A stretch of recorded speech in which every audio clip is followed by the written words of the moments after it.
नमस्कार दोस्तों, स्वागत है आपका एबी स्टार में और मैं हूं आपके साथ तान्या त्यागी। एक बार फिर ऑल पार्टी डेलीगेशन यानी सर्वदलीय प्रतिनिधि मंडल को लेकर देश की राजनीति में हलचल मच गई है। विपक्षी दलों का आरोप है कि सरकार ने बिना विश्वास के लिए ही अपने हिसाब से फैसले लिए हैं। शिवसेना यानी कि उद्धव ठाकरे गुट की नेता प्रियंका चतुर्वेदी ने एक बयान में कहा है कि ऐसे मामले में सरकार को विपक्षी दलों के साथ लेकर चलना चाहिए। डेलीगेशन में कौन जाएगा, इस पर चर्चा होनी चाहिए थी।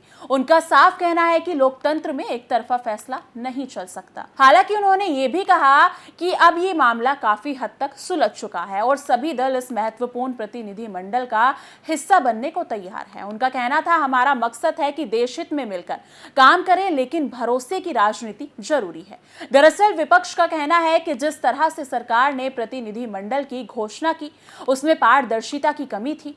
कई दलों को पहले से जानकारी नहीं थी कि किन नेताओं को डेलीगेशन में शामिल किया जाएगा।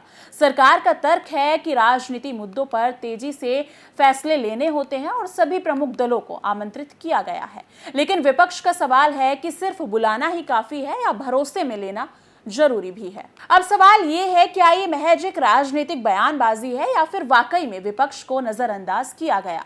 क्योंकि जब बात देश हित की हो तो विपक्ष और सत्ता दोनों को साथ आना चाहिए, ना कि एक दूसरे पर आरोप लगाना।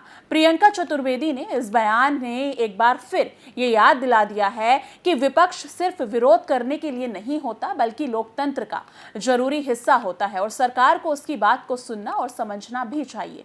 तो दोस्तों, आपको क्या लगता है, क्या सरकार को विपक्ष को पहले से भरोसे में लेना चाहिए था या अब सब कुछ ठीक हो गया है, जैसे कि प्रियंका चतुर्वेदी कह रही हैं? अपनी राय नीचे कमेंट सेक्शन में जरूर साझा कीजिएगा।